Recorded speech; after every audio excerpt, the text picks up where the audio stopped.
L'histoire que je vous raconte se produit la nuit du 3 juillet 2015. Après que nous ayons été dans un temps de prière et de jeûne, depuis avril 2012 que nous avons commencé à prier et à chercher Dieu, le Seigneur m'a divinement averti d'aller à Ashland. Ashland, c'est un camp de prière qui se trouve aux États-Unis, en Virginie. Et je n'avais jamais été à cet endroit, je ne connaissais même pas cet endroit, je n'avais jamais entendu parler. Même comme j'avais été déjà aux États-Unis plusieurs fois et même en Virginie plusieurs fois, le Seigneur, par son esprit, m'a demandé d'aller à cet endroit parce qu'il voulait me parler. J'ai pris des renseignements et je me suis retrouvé à cet endroit. Et cette nuit donc, du 3 juillet, pendant que nous étions dans le tabernacle, le soir, à l'heure de la prière et l'adoration, je me suis entendu dire une prière que je n'avais pas préméditée. Et la prière, c'était une prière d'enfant. Et je me suis entendu dire, Seigneur, depuis que je marche avec toi et depuis que je te sers, tu ne m'as jamais fait voir où tu habites. Et dès que j'ai dit cette parole, j'ai été enlevé en esprit. Je me suis écroulé à l'hôtel où j'étais tenu et je me suis retrouvé en train de marcher avec un ange qui me conduisait. Nous montions des marches, nous avions comme un escalier devant nous et nous montions des marches.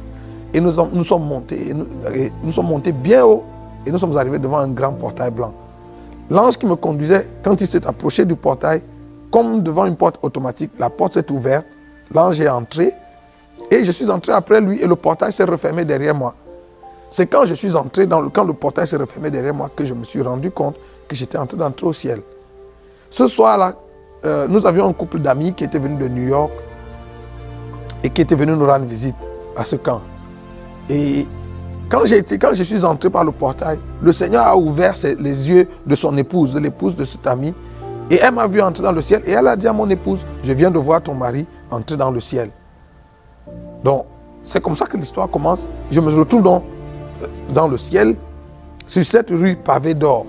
Frère, quand la Bible dit que les rues au ciel sont pavées d'or, ce n'est pas une figure de style, ce n'est pas juste une façon de parler, c'est la vérité. Je me suis retrouvé sur cette rue et je marchais avec l'ange qui me conduisait. Ce qui est intéressant, c'est que nous ne marchions pas comme on marche sur la terre, en faisant 1, 2, en soulevant les pas. J'avais l'impression qu'il y avait sous mes pieds un tapis roulant qui nous faisait glisser et on avançait. Et de part et d'autre de la rue, il y avait une belle cité, de belles maisons, de maisons tellement belles que je n'en ai jamais vues sur la terre. Même bien que j'ai voyagé un peu partout dans le monde et que j'ai visité parmi les coins les plus chics de la terre que j'ai visités, j'ai rien vu, jamais rien vu d'aussi beau. De belles maisons, la verdure, le gazon était d'un vert différent de ce que nous connaissons ici. Les fleurs étaient tellement belles qu'à l'intérieur des fleurs, vous pouviez voir la vie couler dans les fleurs. Et nous avons marché avec l'ange comme ça sur 200 mètres. J'étais curieux, je regardais de gauche à droite. Je me disais que j'allais voir des gens, mais la cité était terminée, les maisons étaient bien construites, elles étaient fermées et elles n'étaient pas habitées. Donc au bout de 200 mètres, à un moment donné, c'est comme si le tapis qui nous faisait rouler s'est arrêté. Et j'avais l'impression d'avoir en face de moi une voiture qui m'avait mis les pleins phares dans les yeux et qui m'éblouissait. La lumière était tellement vive que j'ai fermé mes yeux, j'ai baissé la tête et j'ai dit à l'ange qui me conduisait, est-ce que tu peux demander au chauffeur de la voiture en face de baisser ses phares parce qu'il m'éblouit. Et l'ange m'a dit, Nyangok, ce que tu as en face de toi, ce n'est pas une voiture. Tu es devant la salle du trône. Et la lumière que tu as dans les yeux, c'est le reflet de la gloire de Dieu. Et j'ai été pris de peur. Alors je lui ai demandé, qu'est-ce qu'il faut que je fasse? Et il m'a dit, regarde autour de toi, fais exactement ce que tu vois les 24 vieillards faire. Alors, j'ai courbé ma tête, j'ai ouvert les yeux. Et c'est là où je me suis rendu compte qu'à quelques pas de moi, les 24 vieillards étaient couchés tout autour du trône. Ils étaient à plat ventre autour du trône. Ils avaient enlevé leur grosse couronne dorée qu'ils avaient posée au pied du trône. Et ils étaient couchés à plat ventre, les mains étendues devant le trône. Et je me suis couché également comme eux et j'ai étendu mes mains. Et à ce moment-là, j'ai vécu quelque chose d'extraordinaire. J'avais jamais vécu quelque chose comme ça. J'avais jamais entendu que quelqu'un avait vécu quelque chose de semblable. J'avais l'impression cette nuit-là d'avoir dans mon ventre toutes sortes d'instruments de musique. Et des mélodies célestes sortaient de mon ventre. Sans effort, des mélodies sortaient de mon ventre et montaient devant le trône. Et c'était une musique tellement belle. Au grand bruit qui se faisait autour du trône, on pouvait dire aisément que nous étions peut-être des millions et des millions de personnes qui adoraient Dieu autour du trône ce soir-là.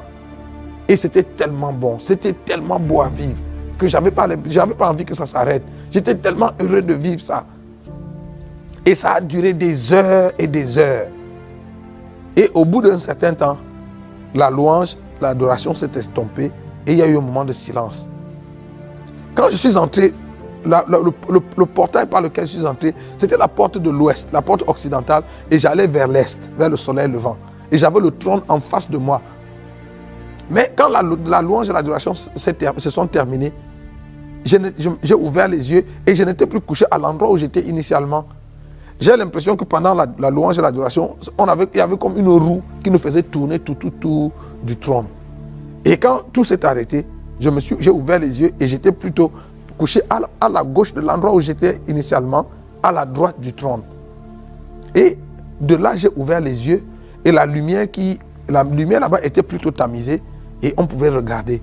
Alors j'ai ouvert les yeux et j'ai levé la tête et j'ai vu au-dessus de ma tête le grand trône blanc. Et il était monté comme sur un chariot.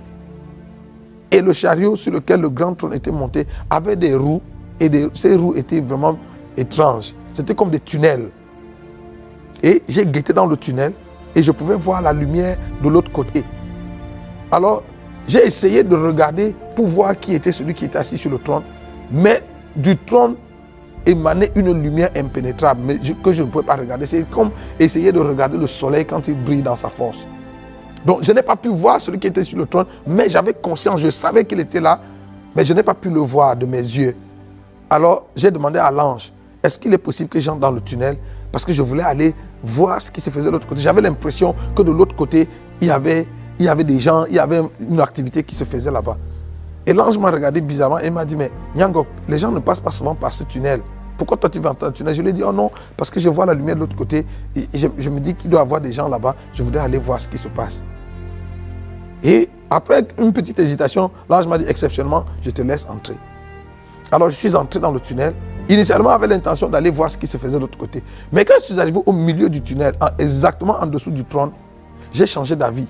Comme si j'avais entendu une voix qui me disait, mais Nyangok, tu jeûnais et tu priais, tu as jeûné et prié depuis toutes ces années parce que tu voulais voir Dieu. Et le voici assis sur le trône au-dessus de ta tête. Et tu veux le traverser pour aller satisfaire ta curiosité à regarder je ne sais pas quoi de l'autre côté. Alors j'ai changé d'avis, je me suis donc couché en dessous du trône, dans le tunnel en dessous du trône. Et j'étais tellement heureux d'être à cet endroit. Je me disais, waouh, finalement me voici. Je suis au ciel. Cette histoire que je lisais dans la Bible, que j'ai lue dans la Bible toutes ces années, donc c'est vrai. Et j'étais tellement heureux du privilège, de l'honneur que Dieu m'avait fait d'arriver à cet endroit. J'étais tellement heureux, je me disais, qu'est-ce que j'ai fait pour mériter un si grand honneur? Je me disais, combien d'hommes sur la terre, combien de serviteurs de Dieu, combien d'enfants de Dieu sur la terre n'ont jamais eu le privilège d'arriver à cet endroit? Et pendant que je me réjouissais donc du privilège que Dieu m'avait fait d'arriver jusque-là, j'ai entendu ma voix comme dans un haut-parleur. J'ai entendu le Seigneur m'appeler Nyangok. J'ai répondu, oui Seigneur. Et il m'a dit, est-ce que tu as vu la cité lorsque tu es entré dans la ville? Je lui ai dit, oui, j'ai vu la cité. Et il m'a demandé, est-ce que tu as remarqué que les travaux de construction de la cité sont terminés? Que les maisons, les demeures sont construites et qu'elles sont terminées? Je lui ai dit, oui Seigneur, j'ai remarqué. Et il m'a dit, est-ce que tu as aussi remarqué que la cité est inhabitée? J'ai dit, oui Seigneur, j'ai remarqué parce que j'étais curieux. Je me demandais, mais pourquoi il n'y avait personne? Je regardais, je croyais que j'allais voir une ou deux personnes ou reconnaître même des gens. Et j'ai dit, j'ai remarqué qu'il n'y avait personne. Et le Seigneur m'a dit, c'est pour ça que je t'ai fait venir. Je t'ai fait venir ici pour te montrer que les travaux de construction des cités dans lesquelles les élus vont vivre sont terminés. Et que la seconde venue de Jésus sur la terre pour enlever l'église est plus qu'imminente. Mais que l'église n'était pas prête. Et le Seigneur m'a dit, je t'ai aussi fait venir pour te montrer. La cité que tu as vue, elle est inhabitée encore parce que ceux qui doivent occuper ces maisons sont encore sur la terre. J'ai dit oui Seigneur. Et le Seigneur m'a dit, si la trompette devait retentir aujourd'hui, un petit nombre de chrétiens seulement sur la terre seraient sauvés. Et je me suis exclamé en disant, mais Seigneur, pourquoi un petit nombre? Et le Seigneur m'a dit, un petit nombre Parce que l'église sur la terre est remplie d'idolâtrie. Et le Seigneur est allé plus loin en me disant, même dans ton église. J'ai dit non Seigneur, dans mon église à Alpha Naomi, il n'y a pas d'idolâtrie. Nous n'avons pas de monument, nous n'avons pas de statue, nous ne nous prosternons pas devant un homme ou devant quoi que ce soit. Et le Seigneur m'a dit, l'idolâtrie qui est dans l'église aujourd'hui n'est pas seulement l'idolâtrie des monuments ou des statues devant lesquelles les gens se prosternent. Le Seigneur m'a dit, l'idolâtrie qui est dans l'église aujourd'hui se trouve dans le cœur de mon peuple. Et cette idolâtrie est cultivée et entretenue par vous, les serviteurs de Dieu. Vous savez, quand le Seigneur a commencé à me dire ça, j'ai commencé à pleurer. Et j'ai dit, Seigneur, s'il y a l'idolâtrie dans mon église, ça veut dire que toi et moi, nous n'avons pas la même définition de l'idolâtrie. Nous n'avons pas la même définition de ce qu'est une idole. Est-ce que tu peux me dire, d'après toi, ce que tu appelles une idole? Et le Seigneur m'a dit, l'idole, d'après moi, c'est toute chose qui discute avec moi la place ou l'attention dans le cœur de mon peuple. Tout ce qui discute la place avec Dieu dans notre cœur, tout ce qui discute l'attention avec Dieu dans notre cœur est une idole. Et quand le Seigneur m'a montré cela, j'ai commencé à pleurer. Et le Seigneur m'a dit, je t'ai fait venir ici, mais je te renvoie sur la terre pour que tu ailles parler à tes frères, aux serviteurs de Dieu, aux servantes de Dieu, que tu ailles partout où il y a des hommes et que tu parles à mes serviteurs. Je lui ai demandé, Seigneur, comment est-ce que nous avons cultivé l'idolâtrie dans le cœur de ton peuple? Et le Seigneur m'a dit, parce que vous, mes serviteurs, vous avez changé le message. Vous avez quitté le message original, le message essentiel de l'évangile. Aujourd'hui, vous prêchez les choses que vous aimez, les choses que les gens aiment entendre. Et j'ai demandé au Seigneur, alors Seigneur, c'est quoi le message? Le Seigneur m'a dit, le message de l'évangile, c'est Christ, c'est Jésus-Christ et Christ crucifié et rien d'autre. Et le Seigneur m'a dit, peu importe ce que vous prêchez, peu importe ce que tu prêches, si ce n'est pas ancré en Christ et en Christ crucifié, si ça n'a pas pour socle ou pour centre Jésus-Christ et Jésus-Christ crucifié, tu es à côté de la plaque. Et le Seigneur m'a dit, je suis fâché de vous, mes serviteurs, vous les prédicateurs, parce que c'est vous qui avez détourné les regards du peuple de moi. Et je me suis rappelé de cette parole de l'apôtre Paul dans Colossiens chapitre 3. L'apôtre Paul dit, si vous êtes ressuscité avec le Christ, recherchez les choses d'en haut où Christ est assis à la droite de Dieu. Affectionnez-vous aux choses qui sont en haut et non à celles qui sont sur la terre. Et le Seigneur m'a dit, c'est vous qui avez baissé les regards de mon peuple des choses d'en haut pour les mettre sur les choses de la terre. Parce que vos messages, tous vos messages et toutes vos prophéties tournent autour de Dieu va te donner le mari, Dieu va te donner le travail, Dieu va te donner ceci. Et le Seigneur m'a dit, et je n'ai pas un problème à donner ça à mon peuple. Sauf que c'est à ça que vous les avez conduits. C'est à ça que vous avez tourné leur regard.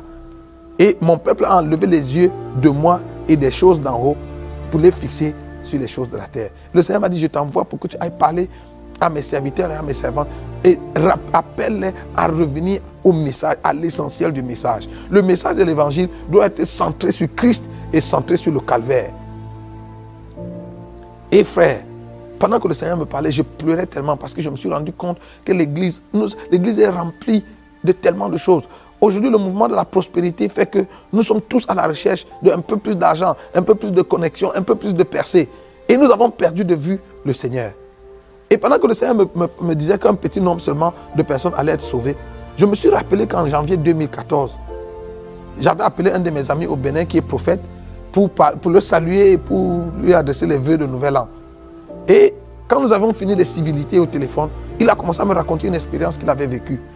L'année d'avant, en 2013, il avait passé 9 mois en retraite de prière. Il s'était enfermé pour chercher Dieu. Et vers la fin de sa retraite, un soir pendant qu'il priait, le Seigneur, il a été enlevé, il se retrouvait dans une transe et le Seigneur lui a montré une vision. Et le Seigneur lui a montré en vision la fin des temps. Le Seigneur avait rassemblé les habitants de la terre à un coin et le royaume des cieux était de l'autre côté. Et entre la terre et le royaume des cieux, il y avait un pont, comme une passerelle. Et en dessous de ce pont, il y avait l'étang ardent de feu. Et d'après la vision qu'il a eue, le Seigneur faisait l'appel, il appelait les hommes les uns après les autres. Et quand c'était votre tour, quand vous entendiez votre nom, vous veniez sur le pont. Et dès que vous montiez sur le pont, il y avait c'était comme un pont électrique qui vous faisait avancer sans que vous fassiez un effort. Et le Seigneur commençait à vous raconter l'histoire de votre vie. Et plus le Seigneur vous parlait des choses que vous aviez faites sur la terre, plus vous avanciez graduellement vers le royaume des cieux. Et si le Seigneur finissait de parler et que vous n'aviez pas traversé, le pont s'ouvrait et vous tombiez dans le feu. Et il me dit que les 1000 premières personnes qui ont été appelées, 2 seulement sont entrées dans le royaume des cieux. Et il était la 1001e personne que le Seigneur a appelée. Et quand le Seigneur l'a appelé, le Seigneur lui a dit, lui a donné son nom, tu es prophète, tu as voyagé dans les nations du monde, tu as implanté les églises, tu as prêché dans les conférences, dans les campagnes d'évangélisation, dans les croisades, dans les séminaires, ainsi de suite. Tu as fait toutes ces choses pour moi. Et il répondait, oui Seigneur, oui Seigneur. Et il avançait, et il avançait. Et il dit qu'il était à 2 pas de franchir le pont pour entrer dans le royaume des cieux quand le Seigneur lui a dit, malheureusement, toutes ces choses, tu les faisais pour toi et non pour moi. Et le pont s'est ouvert et il est tombé dans le feu. Et c'est à ce moment qu'il est sorti de la vision. Et quand il est sorti de cette vision, le Seigneur a commencé à lui parler de la seconde venue de Jésus et de la fin des temps qui était proche. Donc, il me raconte la vision et il me l'a raconté en pleurant au téléphone. Et il m'a dit, mon frère Pierre, il faut qu'on commence à prêcher le retour du Seigneur, qu'on commence à préparer l'église au retour du Seigneur. Il dit, le Seigneur m'a montré l'enlèvement, le Seigneur m'a montré la fin des temps. Et le Seigneur m'a montré que moins de 2% des chrétiens seulement sur la terre vont être sauvés. Quand il me l'a dit ce jour-là, dans ma pensée, je me suis dit, ah, frère, je comprends que pas beaucoup de gens vont être sauvés, mais de là à dire que moins de 2%, je me disais que même peut-être un dixième, même la dîme, ou même 20%, moins de 2%, en tout cas le chiffre me paraissait trop peu, trop petit. Alors, mais je ne le lui ai pas dit, ça c'était ma réflexion. Et puis j'étais à mon épouse, on a écouté, il nous a raconté la vision qu'il avait eue.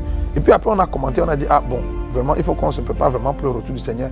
Mais 2%, moi je ne suis pas sûr. Donc ce jour-là, pendant que j'étais couché dans le tunnel, et j'ai demandé au Seigneur, mais pourquoi un petit nombre? Alors que dans toutes les nations, il y a des églises qui poussent, des grandes églises qui poussent, et des milliers de gens, beaucoup plus de personnes viennent dans les églises pour prier, pour chercher, pour te chercher. Et le Seigneur m'a dit, Nyango, ne te laisse pas séduire par le grand nombre de personnes que tu vois qui affluent à l'église. La grande majorité de ces personnes ne viennent pas à l'église pour me chercher. Ce n'est pas moi qu'elles cherchent. Elles viennent pour chercher les choses que je donne. Elles ne veulent pas avoir une relation avec moi. Ce qui les intéresse, c'est les choses que je donne. Et j'ai dit, ah Seigneur, mais quand ces gens viennent quand même prier et te demander ces choses, tu les leur donnes. Et le Seigneur m'a dit, oui, je les leur donne parce que je suis un Dieu généreux. Et il m'a dit, Nyango, ne te trompe pas. Je ne donne pas qu'aux chrétiens. Je donne aux chrétiens, je donne aux musulmans, je donne aux bouddhistes, je donne aux païens, je donne aux athées. Je fais lever mon soleil sur les justes et sur les méchants. Je fais pleuvoir sur les justes et sur les méchants. C'est vous les prédicateurs qui avez donné l'impression que Dieu ne donne qu'aux chrétiens. Et que quand Dieu nous donne les choses que nous lui demandons, c'est la preuve que Dieu est d'accord avec nous, que Dieu approuve de notre façon de vivre. Le Seigneur m'a demandé, Nyango, est-ce que tous les hommes riches de la terre que tu connais sont des chrétiens? Je lui ai dit non. Il m'a dit, dans ton pays, tous ceux qui sont au pouvoir, ceux qui gouvernent, ceux qui dirigent ton pays, est-ce qu'ils sont tous des chrétiens? Je lui ai dit non. Et il dit, mais est-ce que ce n'est pas écrit dans ta Bible que toute autorité vient de Dieu? J'ai dit, oui, c'est écrit comme ça. Et le Seigneur m'a dit, c'est moi qui leur ai donné le pouvoir. C'est moi qui les ai rendus riches. Ils voulaient la richesse, je leur ai donné la richesse. Ils voulaient le pouvoir, je leur ai donné le pouvoir. Mais pour autant, ils ne sont pas mes enfants. Ils ne sont pas en règle avec moi. Et s'ils meurent dans l'état où ils sont, et s'ils ne se réconcilient pas avec moi, s'ils ne se repentent pas, ils vont aller en enfer, bien que pendant leur vie sur la terre, je leur ai donné argent, pouvoir, ainsi de suite. Et là, j'ai commencé à pleurer. Et le Seigneur m'a dit, dans ma nature de Dieu généreux, je sais partager. Et le Seigneur m'a montré un texte. Je suis sûr que j'avais déjà lu ce texte en passant, mais ce jour-là, ce texte a pris une autre dimension. Le texte, c'est Exode 34, verset 14. Le texte dit, tu ne te prosterneras pas devant un autre Dieu, ou tu n'adoreras pas un autre Dieu, car l'Éternel, ton Dieu, porte le nom de jaloux. Il est un Dieu jaloux. Frère, je connaissais les noms de Dieu, mais je ne savais pas que Dieu portait le nom, qu'il n'était pas seulement jaloux, mais qu'il portait le nom de jaloux. Et le Seigneur m'a dit, dans ma nature de Dieu jaloux, je ne sais pas partager. Je ne sais pas cohabiter. Dès qu'il y a une situation de cohabitation ou de partage dans le cœur d'un de mes enfants, entre moi et quelque chose d'autre, je cède la place à cette chose et je me retire sur la pointe des pieds. Et pendant que le Seigneur me disait cela, je comprenais pourquoi, je comprenais cette citation qu'on a souvent utilisée à l'église et qui dit, si Jésus n'est pas Seigneur de tout, il n'est pas Seigneur du tout. Vous savez, Jésus est comme un enfant capricieux. Vous connaissez les enfants capricieux ou les fils uniques. Il veut que maman lui donne tout. Si maman lui donne un beignet alors qu'il voulait avoir deux, il ne prend pas, il jette le beignet. Je me rendais compte que le Seigneur est un peu comme ça. Si vous ne lui donnez pas, Jésus ne veut pas 80% ou même 95% ou 99% de notre cœur. Il veut notre cœur à 100% et il ne veut pas le partager. Il me dit, dans ma nature de Dieu jaloux, je ne sais pas partager. Et dès qu'il y a une situation de partage, je cède la place et je me retire sur la pointe des pieds. Et pendant que le Seigneur me parlait, il m'a montré un frère que je connais, un serviteur de Dieu, qui est actif dans le ministère. Il m'a dit, regarde ce frère. Tu le connais? Non, j'ai dit oui, je le connais. Il m'a dit, regarde son cœur. Et pendant que le Seigneur me parlait, j'ai vu le frère devant moi et il était transparent à mes yeux. Et j'ai regardé dans son cœur et son cœur était rempli de toutes sortes d'ambitions, de toutes sortes de convoitises, d'envie des choses de cette terre. Son cœur était encombré de tout cela. Et le Seigneur Jésus était tenu derrière lui. Et le Seigneur m'a dit, tu as vu, son cœur est tellement plein de choses qu'il n'y a pas de place pour moi. Il y a longtemps qu'il s'est déconnecté de moi et il ne se rend même pas compte. Et le Seigneur m'a dit, je suis tenu derrière lui et depuis, je toque à la porte de son cœur, essayant de revenir. Et le Seigneur m'a dit, s'il ne se ressaisit pas et n'ouvre pas son cœur pour que je rentre, si la trompette retentit aujourd'hui et l'enlèvement se produit aujourd'hui, ce frère-là ne sera pas sauvé. Il ne sera pas enlevé. Et le Seigneur m'a dit, et dans l'église, il y a de nombreuses, ils sont de milliers comme lui, qui sont à l'église, mais qui ont le cœur rempli de tellement de choses. Et le Seigneur m'a dit, en cela, Ésaïe a dit vrai, que ce peuple m'honore du bout des lèvres, mais son cœur est loin de moi. Et le Seigneur m'a demandé, Nyangok, est-ce que tu sais pourquoi Ananias et Saphira sont morts? J'ai répondu tout bêtement, oui, ils sont morts parce qu'ils ont menti au Saint-Esprit. Et le Seigneur m'a dit, fais attention, regarde encore le texte. Actes chapitre 5, verset 3. Et le texte est apparu devant moi. Et le texte dit, Pierre dit à Ananias, Ananias, comment le diable a-t-il pu remplir ton cœur au point que tu mentes au Saint-Esprit en retenant une partie de l'argent de la vente de ton terrain? Et le Seigneur m'a demandé, si le cœur d'un enfant de Dieu est rempli de Satan, la place de Dieu en lui est où? Et j'ai dit, ah Seigneur, ça veut dire que Dieu n'a pas de place en lui. Et le Seigneur m'a dit, c'est comme ça l'état de l'église aujourd'hui. Le cœur des gens qui viennent dans nos églises est rempli de tellement d'envie. La plupart des gens qui viennent dans les églises ne viennent pas parce qu'elles veulent rencontrer Dieu. Elles viennent parce qu'elles veulent se marier, elles veulent voyager, elles veulent travailler, elles veulent avoir des enfants, elles ont des problèmes de santé, elles viennent pour être guéries. Et c'est ça qui explique même aujourd'hui que les gens vont d'église en église. Parce qu'ils cherchent la pharmacie où il y a le bon produit. Et quand ils ont trouvé le bon produit, ils l'achètent. Vous savez, à l'hôpital, quand les gens sont malades, ils vont à l'hôpital. Il n'y a personne qui habite l'hôpital. Les gens sont à l'hôpital seulement le temps qu'ils sont malades. Et dès qu'ils ont retrouvé la guérison, ils quittent, ils déménagent. Et aujourd'hui, nous voyons ce phénomène, ce phénomène migratoire dans les églises. Des gens qui vont d'une église à une autre. Ce n'est pas Dieu qu'ils cherchent. Ils cherchent la recette, ils cherchent la solution à leurs problèmes. Et dès qu'ils l'ont trouvé, hop, c'est fini. Le Seigneur m'a dit pour te montrer qu'il y a l'idolâtrie dans l'église. Partout où tu vas partager ces témoignages, demande aux chrétiens d'examiner leur vie de prière. Et le Seigneur m'a dit, sur 10 choses que le chrétien moyen sur la terre demande à Dieu chaque jour, 9,5 sont les choses de la terre. 9,5 sont des choses qu'il veut pour lui-même, pour les brûler, pour les utiliser dans sa vie. Très peu, ils sont un très petit nombre de chrétiens sur la terre qui viennent dans ma présence au quotidien parce qu'ils veulent me rencontrer, parce qu'ils veulent parler avec moi, parce qu'ils veulent communier avec moi, parce qu'ils veulent entretenir une relation avec moi. Frère, pendant que le Seigneur me parlait, je sentais le cœur de Dieu brisé. Vous savez, est-ce qu'il vous est déjà arrivé d'être amoureux, de tomber amoureux de quelqu'un ou d'aimer quelqu'un qui ne vous aime pas en retour? Est-ce que vous savez le sentiment que ça fait d'aimer quelqu'un qui ne vous aime pas? Ou alors d'être avec quelqu'un qui ne vous aime que à cause des choses que vous lui donnez? Ceux qui sont mariés savent, dans certains foyers, il y a des maris ou des femmes, des époux qui aiment leur conjoint, qui les aiment à mourir, mais leur conjoint n'a pas de temps pour eux. C'est exactement ce que l'Église fait à Dieu. Le Seigneur nous aime, il nous aime d'un amour profond, il nous aime d'un amour éternel.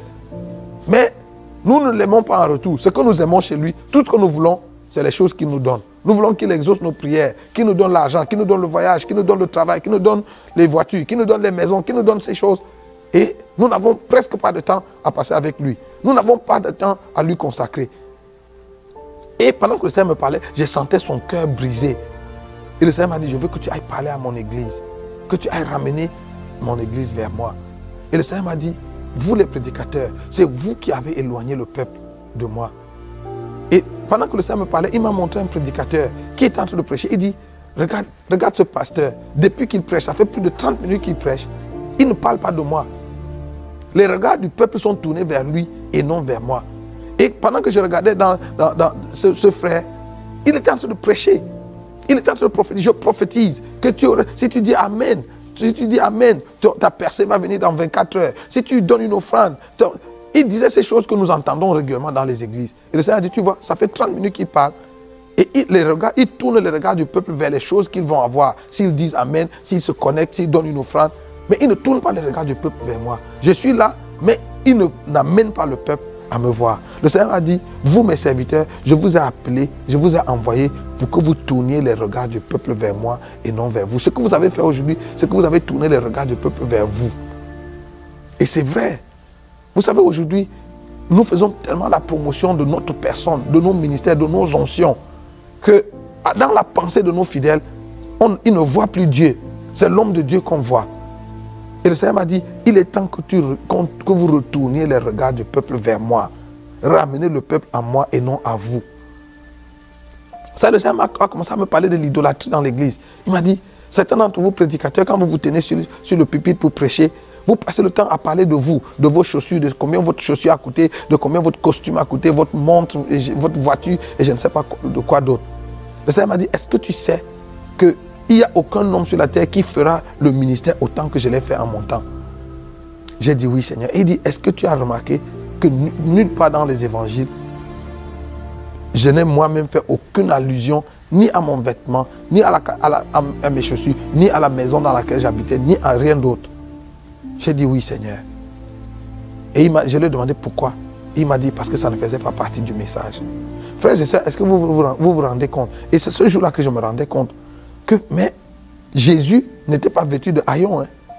Les habits que Jésus portait étaient la griffe, c'était des habits, le haut de gamme de son époque. Mais c'est le jour où Jésus est mort que nous avons tous su que Jésus ne s'habillait pas, il ne mettait pas sur lui n'importe quel habit. Et il était si somptueusement vêtu et il n'en a jamais fait allusion.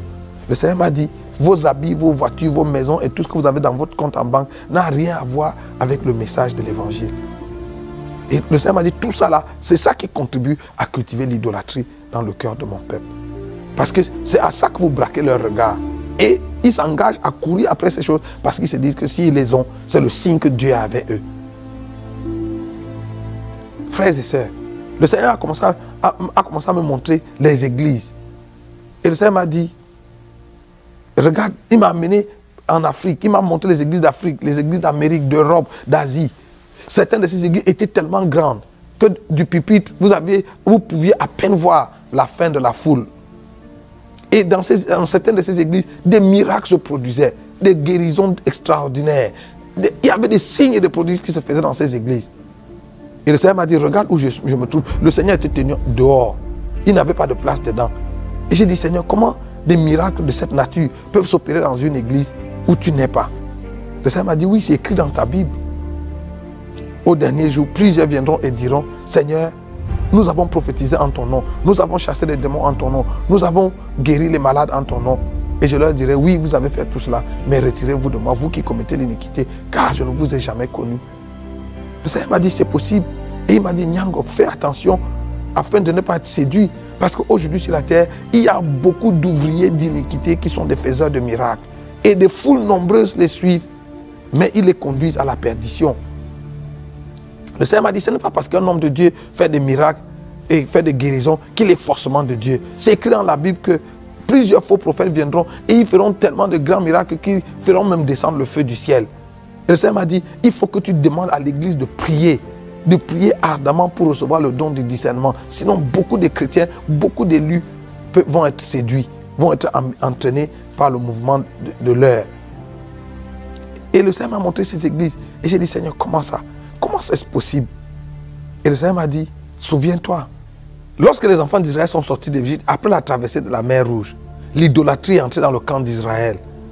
Et Israël a commencé à murmurer contre Dieu et contre Moïse chaque jour, parce qu'il se souvenait des concombres et des oignons d'Égypte.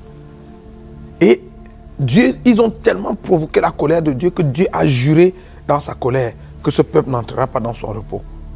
Et le Seigneur m'a dit, ce jour-là, quand j'ai juré que ce peuple n'entrera pas dans mon repos, je me suis retiré du camp d'Israël. Mais quand Dieu s'est retiré, frères et sœurs, il n'a pas enlevé la colonne de nuée et la colonne de feu. La colonne de nuée était les symboles, les artifices de la présence de Dieu qui les accompagnait dans le désert. Dieu a laissé les symboles de sa présence, les artifices de sa présence au milieu du camp d'Israël, mais lui-même n'était pas là. Souvenez-vous que c'est conduit par cette colonne de nuée et cette colonne de feu que les enfants d'Israël ont marché, ont tourné en rond pendant 40 années dans le désert jusqu'à ce qu'ils soient tous morts. Ils étaient dans cette présence, dans cette nuée qui symbolise la présence de Dieu, mais ils sont tous morts. Aucun d'eux n'est entré dans la terre promise. Et le Seigneur m'a dit, tu te souviens d'Élie? Dans 1 Roi chapitre 18, Élie était sur la montagne de Dieu. Et la Bible dit que Dieu a fait venir le feu. Et Élie a dit, certainement l'Éternel est dedans. Et l'Éternel n'était pas dans le feu. Et l'Éternel a fait venir le vent, a fait venir un tourbillon. Et l'Éternel n'était pas dedans. L'Éternel a même fait venir un tremblement de terre. Et l'Éternel n'était pas dedans. Ensuite, l'Éternel est venu dans une petite et douce voix. Et le Seigneur m'a dit, Nyangok, fais attention. Tu peux avoir sur la terre un ministère de feu, un ministère de tourbillon et un ministère qui provoque des tremblements de terre et rater Dieu. Tu peux avoir ce ministère, on peut avoir un ministère de feu. Aujourd'hui, nous voyons ça dans les églises. Tout le monde crie le feu de Dieu. Et on peut avoir un ministère de feu et ne pas avoir Dieu. On peut avoir un ministère puissant sur la terre et rater Dieu. Vous savez, quand j'ai vécu cette expérience, c'est là où j'ai compris l'apôtre Paul. Cet homme qui avait vu le 3e siècle, qui est allé jusqu'au 3e siècle, qui avait vu et entendu des choses qui sont difficiles pour le langage humain de reproduire.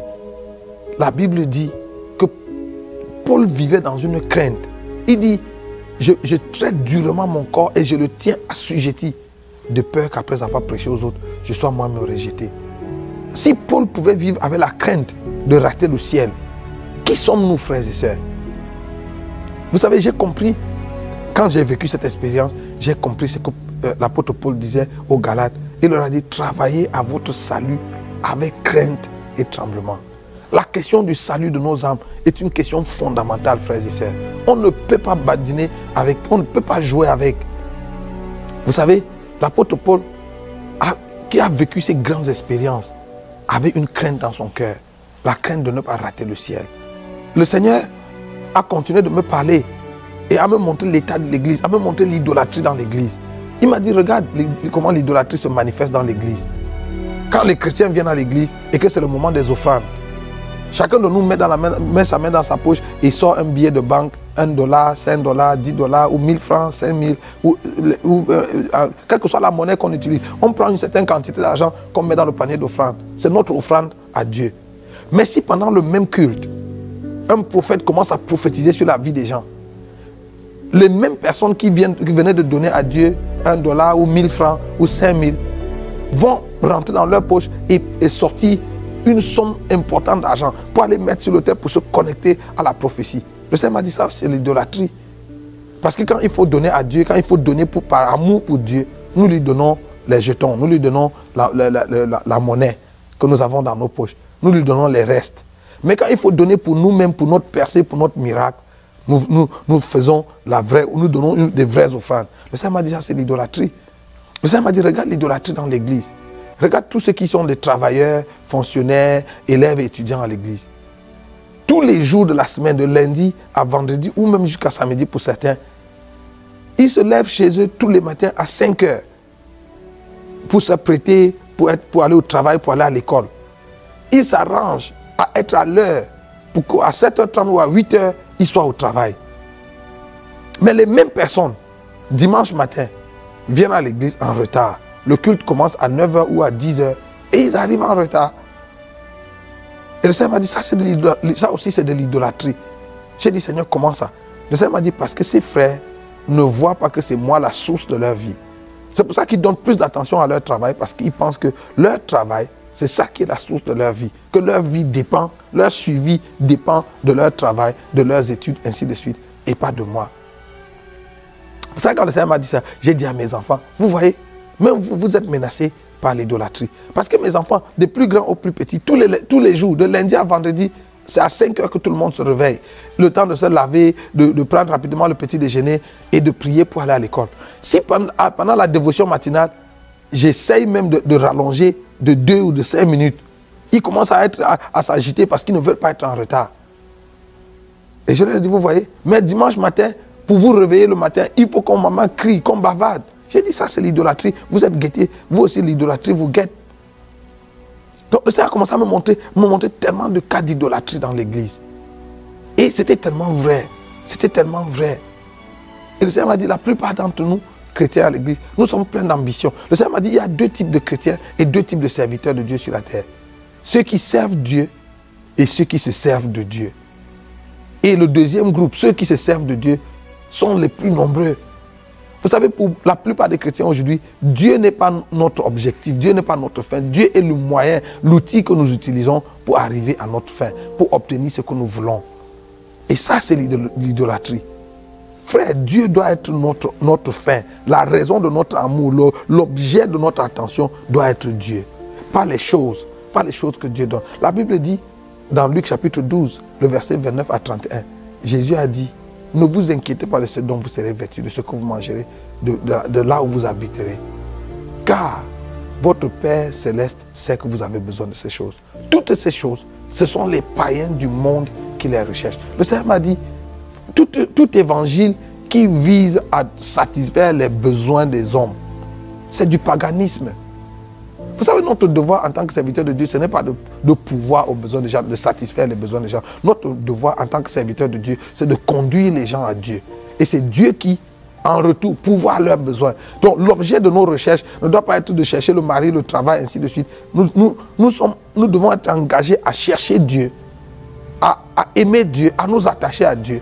Et il a fait la promesse que si nous cherchons le royaume de Dieu et sa justice, toutes les autres choses pour lesquelles les autres meurent, pour les avoir, il nous les donnera gratuitement. Vous savez, parlant des miracles dans l'église, le Seigneur m'a dit, tu as vu Judas, il faisait partie des 70 quand Jésus les a envoyés avec le pouvoir de guérir les malades et d'opérer les miracles. Judas était parmi les gens qui sont revenus et ont dit, Seigneur, oh, même les démons nous étaient soumis en ton nom. Et Jésus leur a dit, ne vous réjouissez pas de ce que les démons vous soient soumis. Réjouissez-vous plutôt de ce que vos noms soient inscrits dans le livre de vie. Le Seigneur m'a dit, je leur ai dit parce que même les ouvriers d'iniquité peuvent faire les miracles, peuvent faire que les démons se soumettent. Et Judas était parmi les disciples de Jésus, dans les mains de qui le pain s'est multiplié. Vous vous souvenez, Jésus, quand il a nourri les foules, il a béni le pain, l'a donné à ses disciples. Et c'est pendant que les disciples partageaient le pain que le pain s'est multiplié. Même dans les mains de Judas, le pain s'est multiplié. Et le Seigneur m'a dit, Judas, c'est écrit dans ta Bible, il est connu comme le fils de la perdition. Et même dans l'évangile de Jean au chapitre 13, le Seigneur Jésus l'a appelé un démon. Mais Judas, malgré son statut de fils de perdition et son statut de démon, a fait les miracles. Donc le Seigneur m'a dit, ne te laisse pas séduire par les miracles. Demande à l'église de prier pour avoir le discernement. Frère, voilà le message que le Seigneur m'a donné. Le Seigneur m'a dit, je te renvoie pour que tu ailles parler à l'église, que tu ailles demander à l'église de se préparer parce que la seconde venue de Jésus est plus qu'imminente. Frère, alors que je vous parle, je ne sais pas quel jour le Seigneur vient. Je ne sais même pas en quelle année. Je ne sais pas combien de temps il nous reste. Mais la seule chose que je sais, c'est que les signes de son avènement se sont multipliés autour de nous. Si vous regardez autour de nous, regardez la société telle qu'elle va. Tout le monde peut dire, même sans être prophète, que nous vivons vraiment la fin des temps. Je vous annonce, frère, que le Seigneur est à la porte. Est-ce que tu es prêt pour le retour du Seigneur? Vous savez, la Bible dit que sert-il à un homme de gagner le monde entier s'il perd son âme? Le salut de votre âme est une chose capitale. Vous savez, dans cette expérience que j'ai vécue, je me suis rendu compte qu'entrer au ciel, ce n'est pas une affaire simple. Ce n'est pas une affaire que tout le monde tout le monde va pas seulement entrer au ciel. Vous savez, le Seigneur Jésus, de sa propre bouche, a dit dans Matthieu 11, verset 12, depuis le temps de Jean-Baptiste jusqu'à aujourd'hui, le royaume de Dieu est forcé et seuls les violents le prennent par la force. Donc le royaume de Dieu, ce n'est pas pour les gentlemen qui ont leurs mains dans la poche, qui marchent vers le ciel en sifflotant. Si vous devez entrer au ciel un jour, vous devez vous déterminer. Vous devez avoir une résolution ferme et travailler acharnement à votre salut. Encore que Jésus a dit que si votre œil est pourvu une pierre d'achoppement ou si votre main est pourvue une occasion de chute, coupez-le. arrachez votre œil. Il vaut mieux pour vous d'entrer dans le ciel borgne, boiteux ou manchot que d'avoir vos 2 pieds et aller en enfer. Donc, c'est de cette rigueur qu'il s'agit. Si vous devez entrer au ciel un jour, vous devez avoir cette rigueur. Vous savez, un jour, on a demandé au Seigneur Jésus dans Luc chapitre 13, Seigneur, n'y a-t-il que peu de gens qui vont être sauvés? Je crois le verset 23. Au verset 24, Jésus répond, efforcez-vous d'entrer par la porte étroite, car plusieurs chercheront à y entrer et ne le pourront pas. Pourquoi on doit s'efforcer si l'entrée du ciel est acquise? Si l'entrée du ciel est donnée à tout le monde? Non. Le Seigneur a dit, efforcez-vous d'y entrer parce que plusieurs chercheront à y entrer et ne le pourront pas. Je vous pose la question. Quand Jésus dit que plusieurs chercheront à y entrer et ne le pourront pas, il parle de qui? Jésus ne parle pas là des gens du monde. Parce que les gens du monde ne cherchent pas à entrer dans le royaume des cieux. C'est nous qui sommes à l'église qui cherchons à entrer dans le royaume de Dieu. Et le Seigneur a dit, plusieurs chercheront à entrer et ne le pourront pas. En d'autres termes, il n'y a que très peu qui entreront. Aujourd'hui, alors que tu écoutes ce message, le Seigneur t'interpelle à travailler pour être parmi les gens qui vont entrer au ciel. Vous savez, ce message vient comme une sonnette d'alarme pour nous réveiller, pour que nous puissions nous examiner nous-mêmes. Regarde au fond de ton cœur, quelles sont les idoles qu'il y a dans ton cœur? Quelles sont ces choses auxquelles tu es attaché, qui te détournent de la voie de Dieu, qui te détournent du Seigneur, qui font que Dieu est devenu une chose secondaire ou devenu seulement un élément de décor dans ta vie et pas la chose essentielle. Vous savez, si nous ne faisons pas de Jésus la chose essentielle, nous sommes menacés, nous sommes sur le chemin qui mène à la perdition. Le Seigneur a dit, ce ne sont pas tous ceux qui me disent Seigneur, Seigneur, qui entreront dans le royaume des cieux. C'est celui-là seul qui fait la volonté de mon Père qui est dans les cieux. Frère, alors que je vous parle maintenant, il y a 5 sœurs en Christ qui brûlent en enfer. La Bible les appelle les vierges folles. Ces vierges folles étaient des sœurs en Christ. Elles étaient vierges. Ça dit qu'elles n'avaient jamais connu d'adultère, elles n'avaient jamais commis de fornication, elles n'avaient jamais commis de péchés graves, de gros péchés comme on les appelle aujourd'hui. C'était des femmes consacrées qui avaient vécu une vie chaste, une vie sobre, mais qui à la dernière minute ont raté l'enlèvement et se sont retrouvées dehors, là où il y a les pleurs et les grincements des dents. Frère, il est possible qu'on soit dans l'église toute notre vie et qu'on rate l'enlèvement, qu'on rate le ciel. Vous savez, si aller au ciel n'est pas une chose à laquelle nous sommes vraiment attachés, nous pouvons rater le ciel. Vous savez, l'apôtre Paul a dit quelque chose dans 1 Corinthiens chapitre 15 qui me fait peur. L'apôtre Paul a dit, frère, je vous rappelle l'évangile que je vous ai annoncé, auquel vous avez cru et dans lequel vous avez persévéré et par lequel vous serez sauvés si. Et il dit, si vous le retenez dans les termes dans lesquels je vous l'ai annoncé. Il est possible d'avoir entendu l'évangile, d'avoir cru en l'évangile, d'avoir persévéré en l'évangile et de rater le salut. Si nous ne retenons pas l'évangile dans les termes dans lesquels l'évangile nous a été annoncé. La question du salut est une question fondamentale, une question capitale.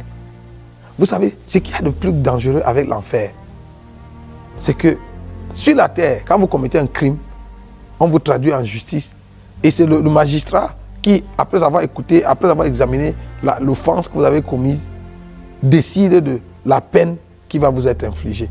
En fonction de la gravité de ce qui vous est reproché, vous allez être condamné à 6 mois, à 1 an, à 5 ans, à 10 ans, à 20 ans, peut-être à prison à vie ou même à la peine capitale.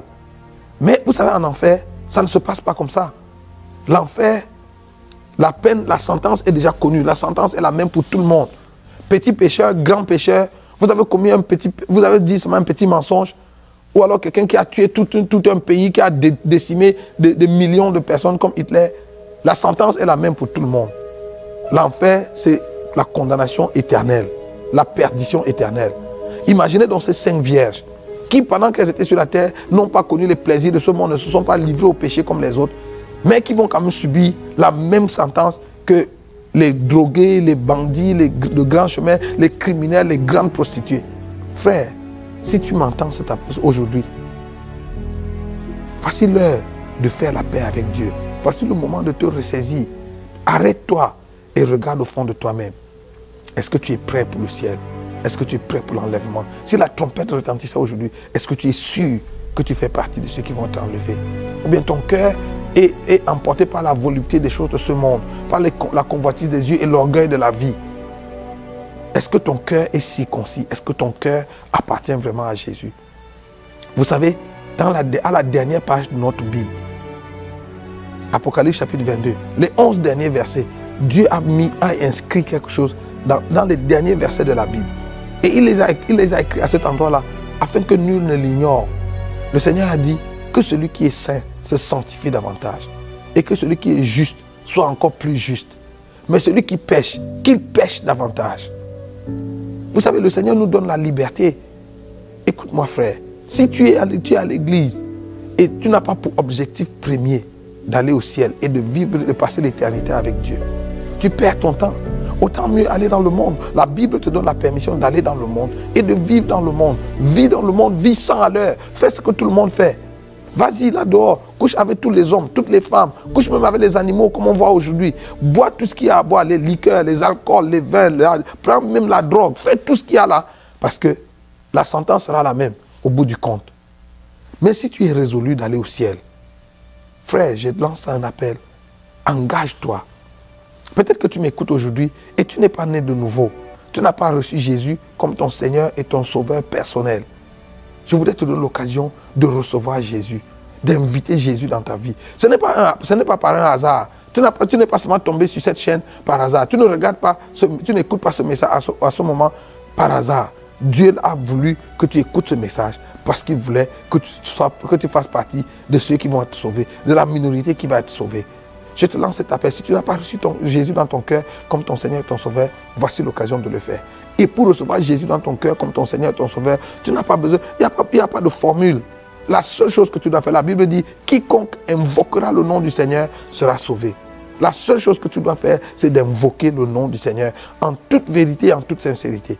Si tu ouvres ton cœur maintenant et tu dis à Jésus, Seigneur Jésus, viens dans ma vie et sauve-moi. C'est tout ce que tu dois dire du fond de ton cœur et Jésus va venir dans ta vie et tu vas être sauvé. Mais pour toi qui es chrétien et qui est un pied dedans, un pied dehors ou qui est à l'église mais qui a le cœur, ton cœur a été emporté par les plaisirs de ce monde, à la recherche du travail, du mariage et je ne sais pas quoi. Je te lance l'appel. Ouvre ton cœur. Laisse le Seigneur Jésus circoncire ton cœur. Laisse le Seigneur Jésus nettoyer ton cœur. Enlève toi-même les idoles de ton cœur et jette-les dans le feu. À la fin de mon entretien avec le Seigneur, je lui ai posé la question, Seigneur, maintenant que tu m'as fait la grâce de venir jusqu'ici, est-ce que tu peux me montrer dans mon cœur quelles sont les idoles qu'il y a qui peuvent m'empêcher de venir vivre ici éternellement? Et le Seigneur m'a dit, Nyangok, s'il y a encore quelque chose sur la terre qui t'impressionne, cette chose est une idole. S'il y a encore quelque chose sur la terre que tu dois avoir à tout prix, que tu dois faire à tout prix, ou un endroit où tu dois aller à tout prix, toutes ces choses-là sont des idoles. Voilà la dernière chose que le Seigneur m'a dit. Et l'entretien s'est terminé et je me suis retrouvé sur la terre. J'ai été enlevé ce jour-là, il était 20 h exactement à l'horloge de l'église. Et je suis revenu sur la terre à 3 h le matin. Ce que j'essaie de vous dire en quelques minutes a duré 7 heures d'horloge. Et pendant les 7 heures, le Seigneur m'a parlé non-stop. J'ai tellement pleuré. Vous savez, quand je suis revenu dans mon corps sur la terre, j'étais couché. On m'avait transporté de l'église et mon épouse m'avait ramené dans la chambre, aidé par les amis. Et j'étais couché sur le lit et mon oreiller, l'oreiller sur lequel j'avais posé ma tête, était trempé de larmes. J'avais tellement pleuré. J'avais tellement pleuré parce que je me rendais compte, non seulement de la condition générale de l'église, mais je me rendais compte qu'on peut avoir été en Christ toute sa vie. Comme moi, j'ai accepté Jésus, j'avais 16, 17 ans. On peut avoir été en Christ toute sa vie et rater l'enlèvement le moment venu. Et j'avais tellement pleuré. Le Seigneur m'a dit, s'il y a encore quelque chose qui t'impressionne, aujourd'hui dans l'église, nous avons des gens qui doivent se marier à tout prix, qui doivent voyager à tout prix, qui doivent construire leur maison à tout prix, qui doivent faire tellement de choses à tout prix. Frère, tout ça c'est de l'idolâtrie. Vous savez, notre objectif doit être d'aimer Jésus et de marcher avec Jésus et de vivre avec Jésus et d'aller être avec Jésus au ciel. Si chemin faisant, il nous donne des voitures, il nous donne un mari, il nous donne une épouse, il nous donne des enfants, il nous donne l'argent, il nous donne ci ou ça, c'est bien. Mais s'il ne nous les donne pas, notre objectif ne change pas. Nous avons notre pensée résolue d'aller vivre avec Dieu au ciel. Vous savez, un jour, j'ai partagé ce message dans une conférence, dans une grande conférence au Cameroun. Et après ça, un pasteur est venu me voir pour me dire qu'il n'était pas d'accord avec le message que je prêche. Et parce que d'après lui, ce message ne vient pas de Dieu. Je lui ai dit, en tout cas, tu n'es pas obligé d'être d'accord. Mais je lui ai dit, si je te posais la question, pourquoi tu n'es pas d'accord, que me dirais-tu? Quelles sont tes raisons? Il me dit 2 raisons principales. La première raison, c'est que ce message fait peur aux gens. Quand les gens l'écoutent, ce message suscite la peur en les gens. Et pourtant, la Bible dit que Dieu ne nous a pas donné un esprit de peur.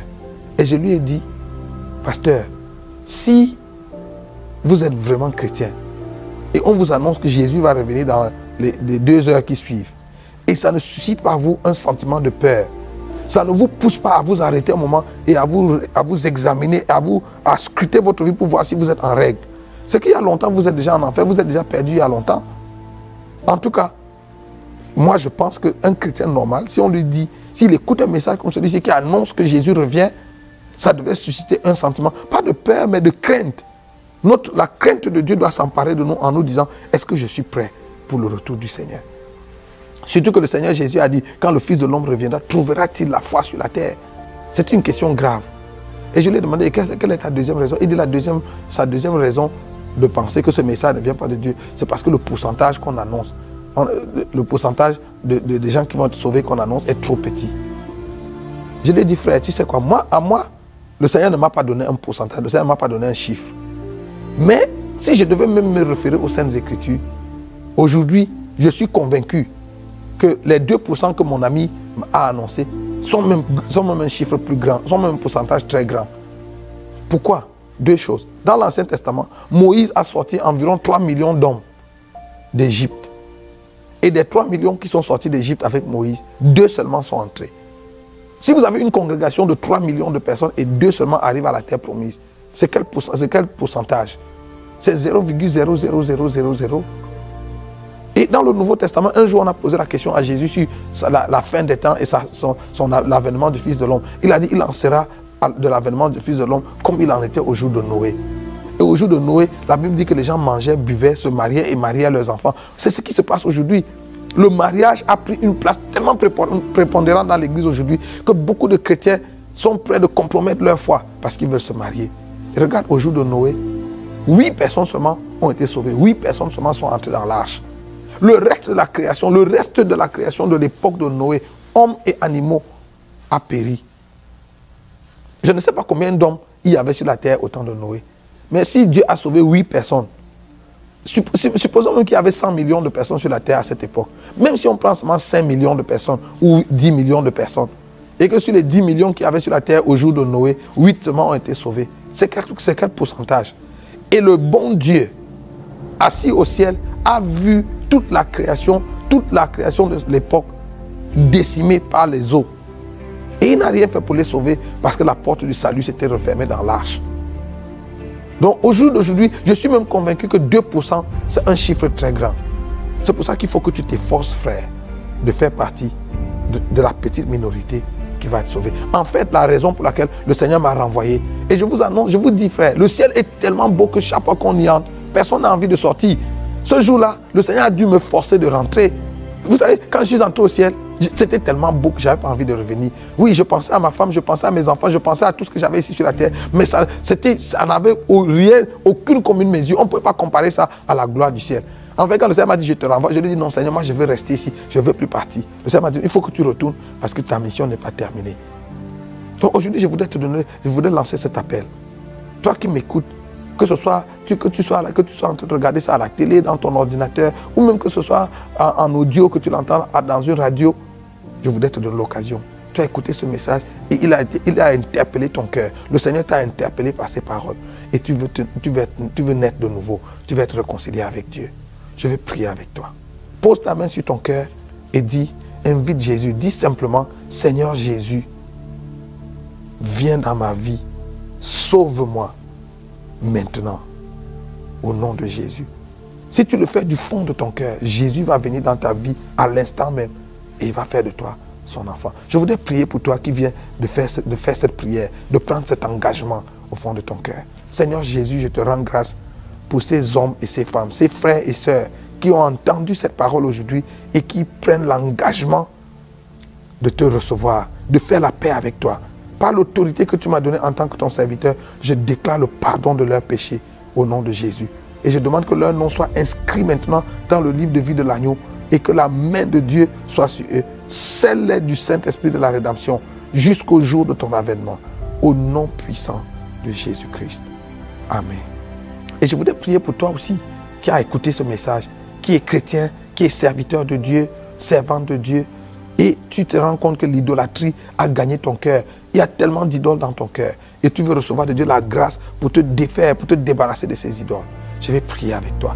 Si tu veux, pose ta main aussi sur ton cœur et nous allons prier ensemble. Seigneur, voici tes serviteurs et tes enfants pour qui je prie maintenant. Étends ta main sur nos vies. Que sanctifie-nous par ta vérité, car ta parole est la vérité. Laisse que cette parole qui a été prêchée aujourd'hui circoncis le cœur de ton peuple. Nous débarrasse de toute forme d'idole. Nous débarrasse de toute forme d'idolâtrie. Au nom de Jésus. Merci Seigneur de faire une œuvre nouvelle dans la vie de tous ceux qui ont entendu et qui répondent à ce message. À toi soit la louange, à toi soit la gloire, parce que tu es fidèle et tu le feras. Dans le nom de Jésus le Christ. Amen.